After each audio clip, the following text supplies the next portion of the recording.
Efesios capítulo 2, versículo 7, así como para darles un ejemplo de los diferentes formas o segmentos de tiempo en donde Dios ha trabajado con la vida de los hombres.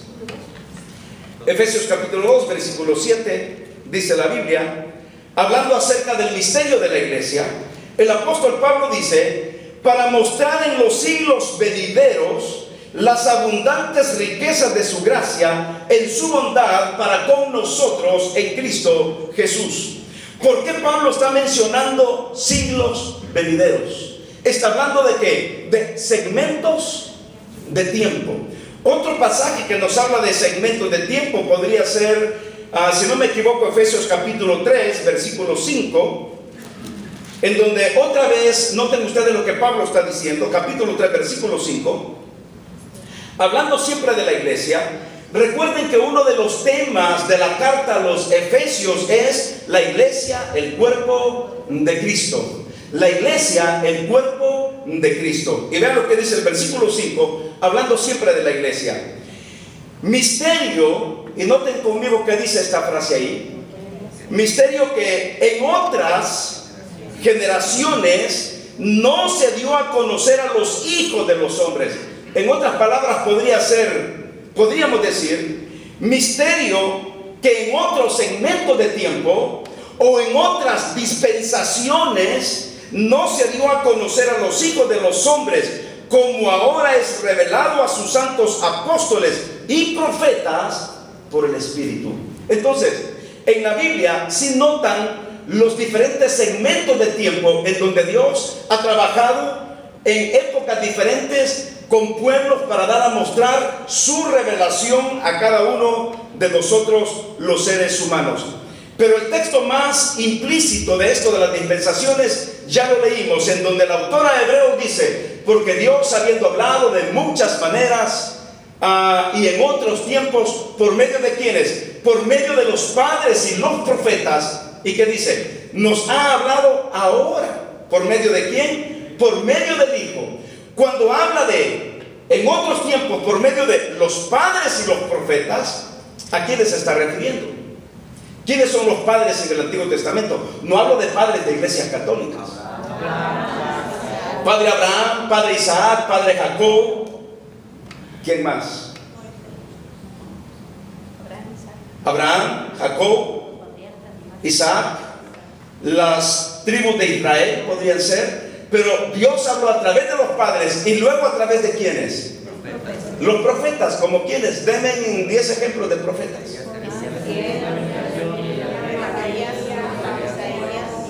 Elías. Ya dijeron como 15, hermanos. Solo les pedí 10, ya dijeron como 15. Menciónenme 5 profetas del Antiguo Testamento, profetas mayores. Ezequiel, Daniel, Isaías. Ezequiel, Daniel, Isaías, Jeremías. ¿Quién más? Eliseo. Eliseo fue un profeta, pero no fue un profeta que escribió sus libros. No. Muy bien, como profetas mayores. Ahora díganme pues por lo menos 3 menores. Oseas, Joel, Miqueas, Nahum, Habacuc, Sofonías, Malaquías. Muy bien. Qué bueno, hermano. Sabemos algunos nombres del Antiguo Testamento de profetas mayores y profetas menores. ¿Por qué se les llamaba profetas mayores y por qué se les llamaba profetas menores? ¿Será que los profetas mayores porque tenían más importancia y los otros eran así como...? Exactamente. Por la cantidad de profecías que cada uno de ellos escribió bajo la dirección de Dios. No vamos a comparar, por ejemplo, al profeta Ezequiel con el profeta Nahum, por ejemplo, o con el profeta Sofonías, o no vamos a comparar a Jeremías con el profeta Abdías, por ejemplo. Por cierto, alguien mencionó Lamentaciones. Lamentaciones no fue un profeta. Lamentaciones fue un libro que escribió el profeta Jeremías. Y por cierto, Jeremías no escribió tampoco las profecías. Quien escribió las profecías fue su secretario llamado Baruch. Jeremías las recibía y Baruch las escribía. Es como en el caso de la carta a los romanos, por ejemplo. No fue Pablo quien escribió la carta a los romanos. Quien escribió la carta a los romanos fue su secretario llamado Tercio, pero no fue el apóstol Pablo.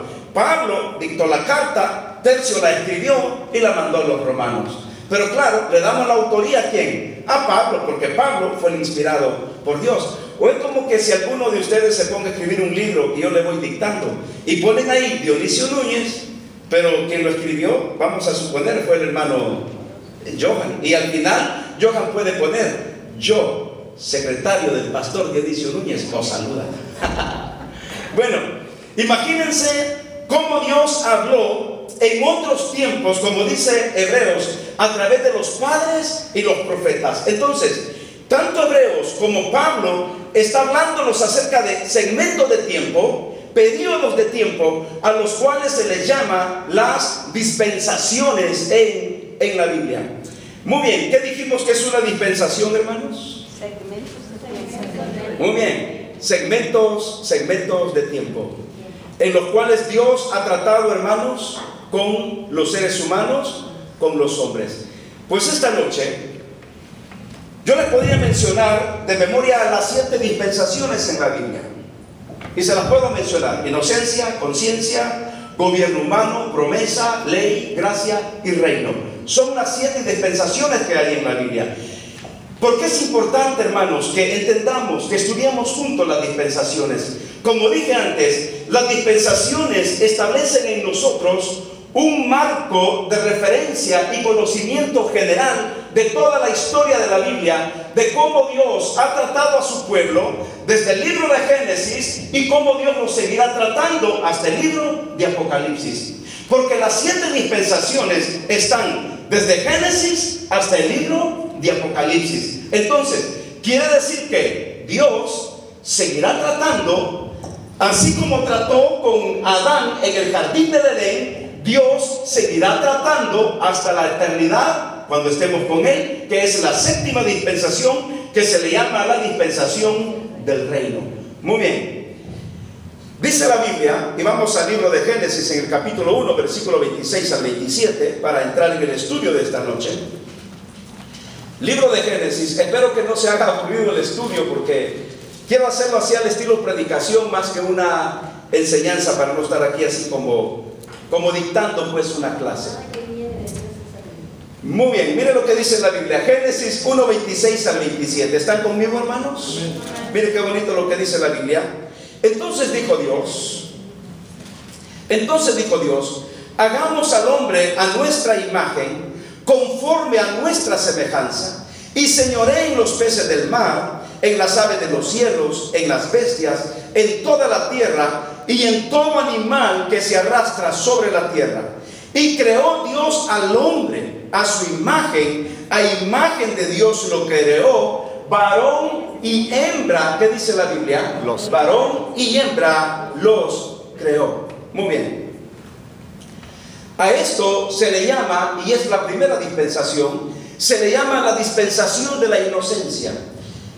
En esta dispensación de la inocencia, podríamos decir bíblicamente que esta era la dispensación de la libertad.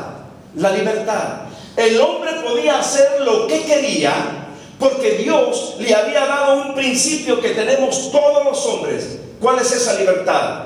Libre albedrío. Entonces es la era de la libertad. Pero también a esta era de la libertad se le llama, hermanos, la era de la inocencia. ¿Por qué la era de la inocencia? Porque el hombre era, hermanos, mentalmente, en el sentido del pecado, era como un niño, con un corazón inocente, con una mente inocente. Por ejemplo, un niño, ¿cómo es un niño? ¿Por qué se le llama a un niño, ay, puro angelito, qué inocente?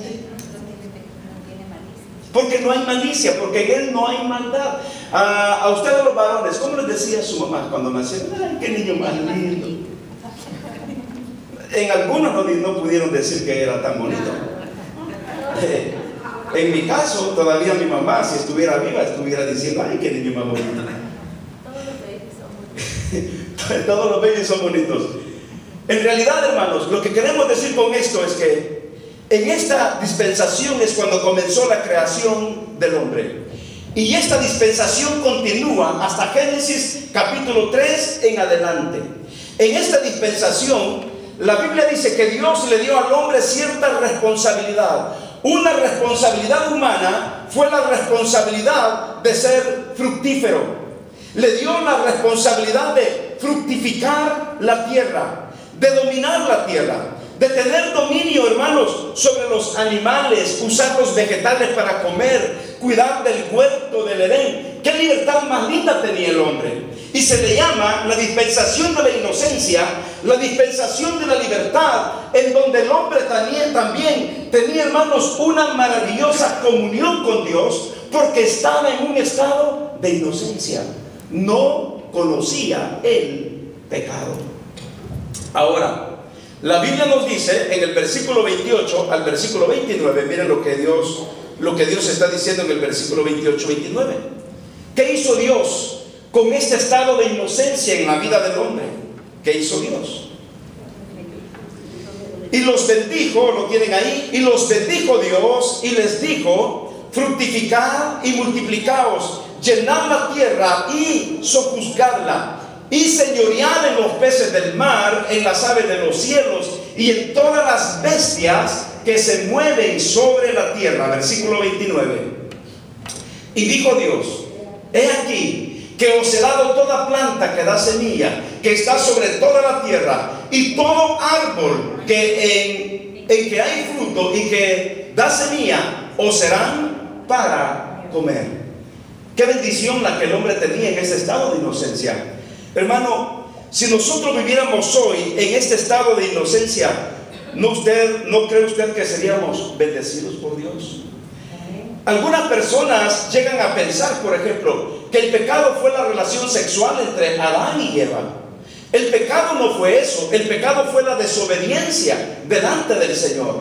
El pecado fue cuando ellos decidieron decirle no a Dios y decirle sí ¿a quién? A Satanás. Porque como vamos a ver aquí en esta dispensación, fue Satanás que en forma de serpiente engañó ¿a quién? Engañó a Eva. ¿Y Eva engañó a quién? ¿No engañó? Le ofreció. ¿Y qué hizo él? ¿Cómo así? Por amor. Muy bien. Por amor lo aceptó. Muy bien. Miren, Dios les dio estas grandes bendiciones a Adán y Eva, y les dijo que ellos podían comer de todo, pero también les dio ciertas provisiones. Les dio vegetales, les dijo que se enseñorearan sobre todos los animales, les dijo que cuidaran el huerto del Edén. Pero en Génesis 2:15, vean lo que la Biblia dice: tomó pues Jehová Dios al hombre, ¿y dónde lo puso?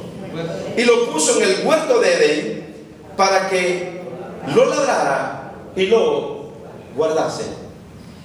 Una de las, ¿cómo decirles, hermanos? Una de las equivocaciones grandes de muchos seres humanos es pensar, como la canción aquella del negrito del batey, pensar que el trabajo Dios lo hizo como castigo. Y esa es la gran mentira. Unos dicen que como resultado de que Adán y Eva pecaron, Dios les dijo que con el sudor de su frente. En un sentido, la sentencia fue esa.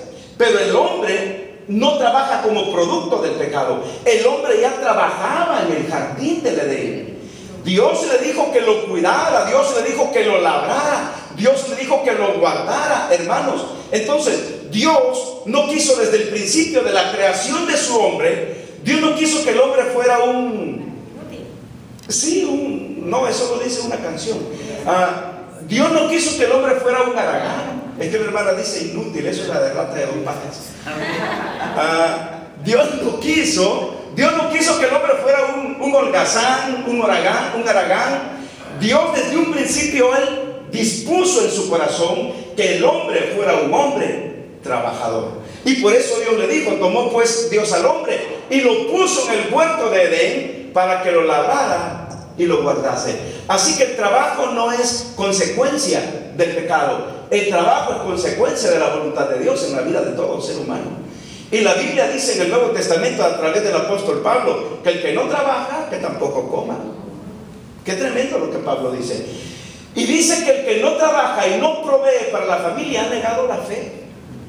En otras palabras, es peor que un inconverso. Porque un inconverso ya es inconverso, pero un cristiano que niega la fe en la mantención de sus hijos o de su familia, ha negado la fe. Entonces, hermanos, el trabajo no es consecuencia del castigo. El trabajo se dio en el estado de inocencia, porque simplemente Dios quiso que el ser humano, Dios quiso, hermanos, que el hombre trabajara. Muy bien, déjenme mover esta cosita aquí, por favor.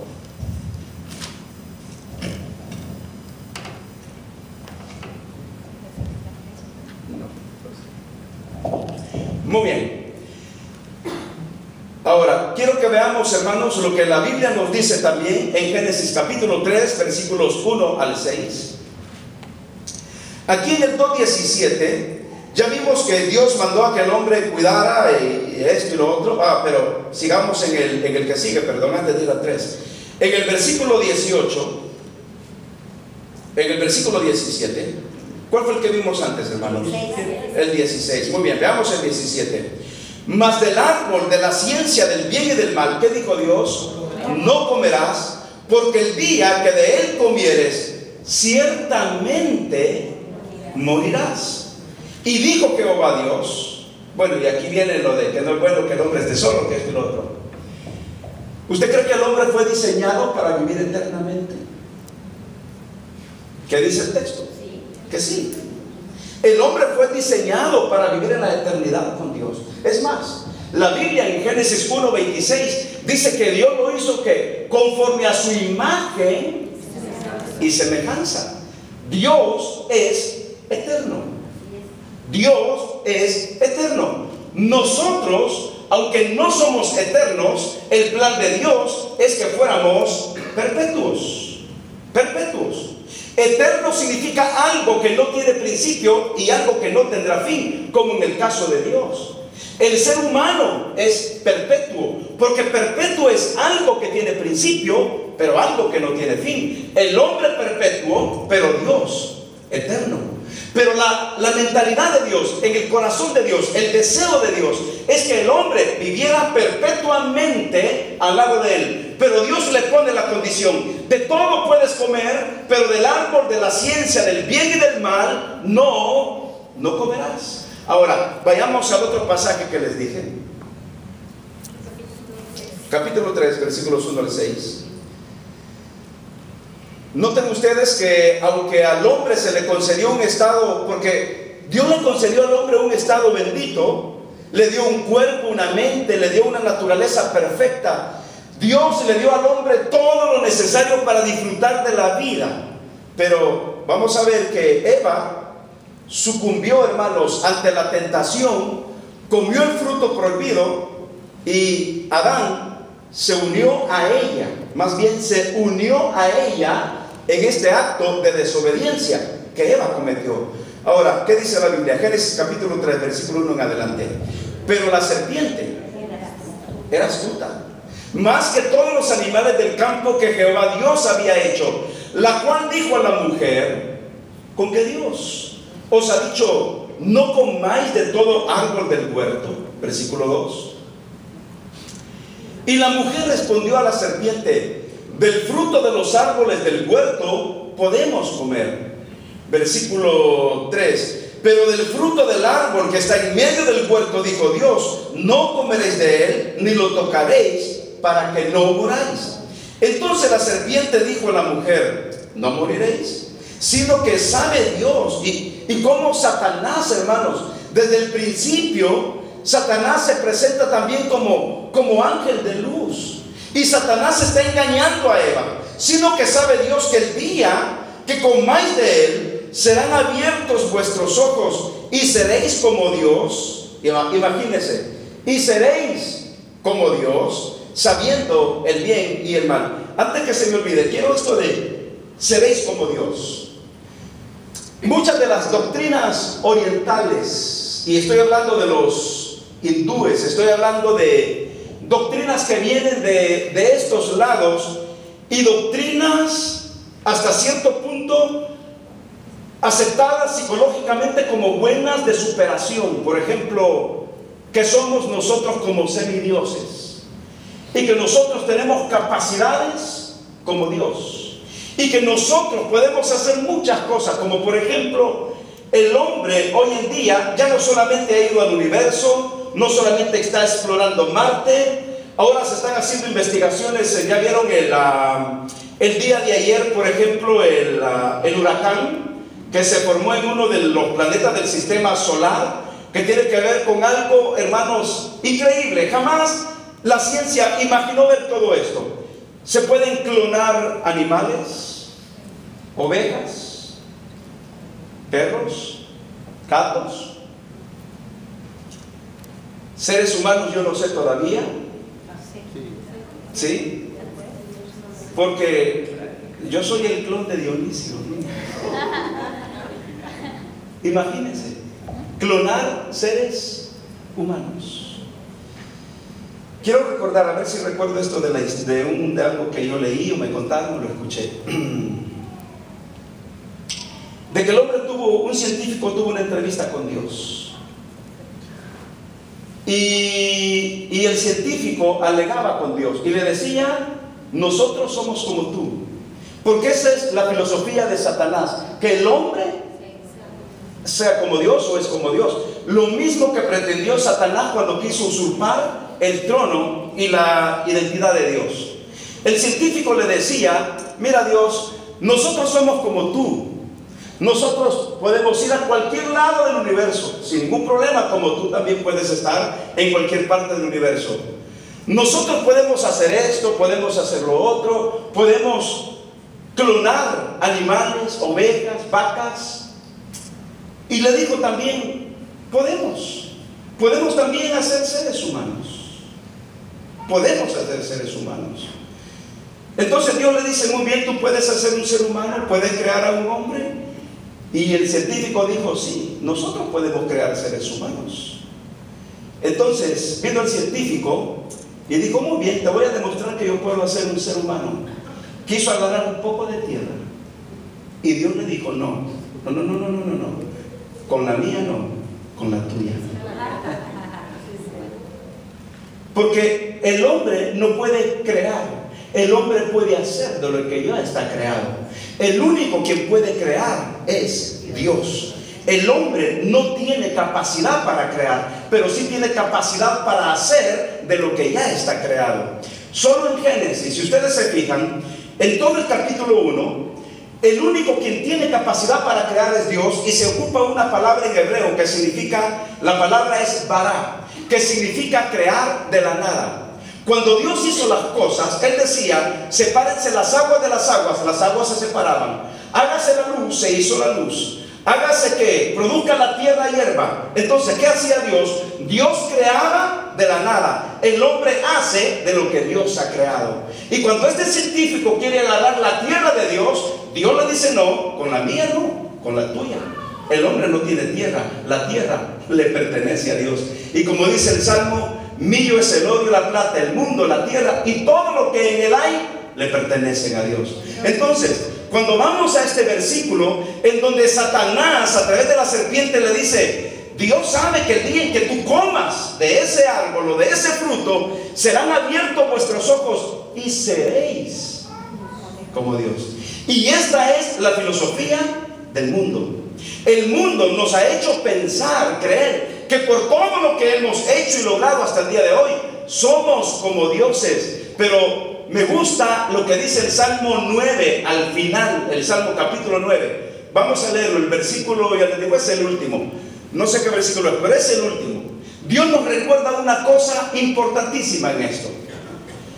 El Salmo capítulo 9 al final, el versículo 20. Pongo Jehová temor en ellos. Conozcan las naciones que no son sino que hombres. ¿Qué somos sino hombres? No somos ni semidioses ni ángeles, sino hombres. Y David le está diciendo: Jehová, pon temor en ellos. Como que: Señor, pon temor en estos científicos que se la llevan de, que son que que son dioses, que conozcan las naciones que no son sino hombres. ¿Sabe por qué? Porque la filosofía de Satanás, en este caso, y la filosofía de doctrinas de otros lados del planeta, nos están diciendo que nosotros los seres humanos somos como dioses. Cree en ti mismo, tú tienes el poder de la superación, desarrolla el campeón que hay en ti, que esto y lo otro, y al final, hermanos, Dios nos recuerda que no somos sino simples y mortales hombres. O esto está como los psicólogos o gente que te dice: si te duele la cabeza, no, piensa que no te duele la cabeza. Repite 30 veces: no me duele la cabeza. Es que no me duele la cabeza, no me duele la cabeza. Y después de 30 veces: no me duele la cabeza. Sí, me duele la cabeza. Y Dios nos recuerda que somos simple y sencillamente hombres. Y en este estado, en esta dispensación de la inocencia, entonces aparece Satanás. Y sigamos leyendo para ir ya casi concluyendo. ¿Qué dice la Biblia? Estamos en el Génesis 3, versículo, ¿qué nos quedamos? En el 5, y en donde dice: sino que sabe Dios que el día que comáis de él, serán abiertos vuestros ojos y seréis como Dios, sabiendo el bien y el mal. ¿Y qué pasó aquí? Y vio la mujer que el árbol era bueno para comer y que era agradable a los ojos y árbol codiciable para alcanzar la sabiduría, y tomó de su fruto y comió. ¿Y qué dice la Biblia? Y dio también a su marido, el cual comió así como ella. ¿Lo engañó? No. Consintió y se unió al pecado de ella. Pero, ¿y si él no sabía que era deseado? Muy bien. A lo mejor ella le había dado antes y él porque podía comer de todos los árboles. Él así, él dijo: bueno, pues este árbol que ella siempre me ha dado, no se dio cuenta, ¿verdad? Sabía también que era de ese árbol que él deseaba. Ok, hay dos teorías que les quiero explicar. Algunos teólogos y comentaristas piensan que Adán no sabía, y piensan que es más, que Adán ni siquiera estaba con ella cuando comió. Yo me voy por la segunda, y la segunda es que Adán estaba con ella y al lado de ella.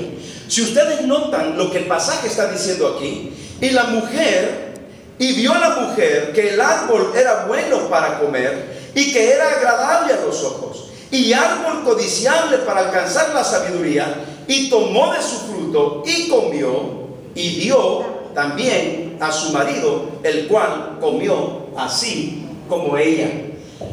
Para mí lo más probable, y yo prefiero aceptar esta segunda teoría, de que el mismo Adán no es que estaba lejos, no es que no sabía, sino que estaba a su lado, al lado de ella. O sea que cuando la serpiente habló, probablemente estaban los dos, y la mujer consintió la voz de la serpiente, agarró el fruto, y miren, y lo más tremendo de todo esto es esto, que Adán vio, consintió y cayó.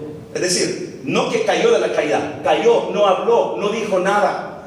Están ahí y ni siquiera tuvo la autoridad para decirle a la serpiente o para decirle a Eva, no lo escuches, acuérdate del mandato que Dios nos dio. Acuérdate de la prohibición que Dios nos dio, sino que él consintió de que la misma serpiente hablara con ella, seducido por la serpiente Eva. Ahora, ¿qué dice la Biblia? Y vio, y Adán comió. Para mí que no lo engañó, sino que él consintió y cayó.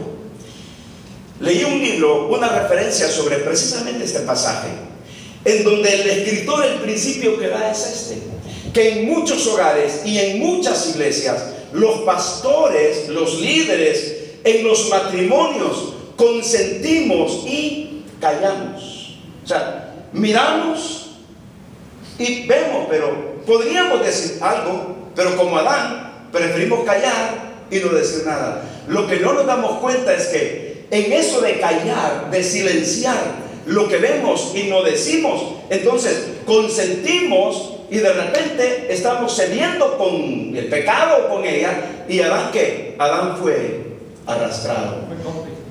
que no existen comentarios y teorías. El punto es que el estado de inocencia se rompió cuando ambos decidieron desobedecer al Señor. ¿Y qué fue lo que pasó? Veamos aquí las consecuencias. Como resultado vino el juicio divino. ¿Y cuál fue el juicio divino? Bueno, la muerte espiritual, el conocimiento del pecado, y aquí está el miedo hacia Dios y la pérdida del compañerismo con Dios. Y esto es la consecuencia de la desobediencia en esta dispensación de la inocencia. Se rompió ese compañerismo con Dios. ¿No es cierto que dice la Biblia que todos los días Dios hablaba con Adán?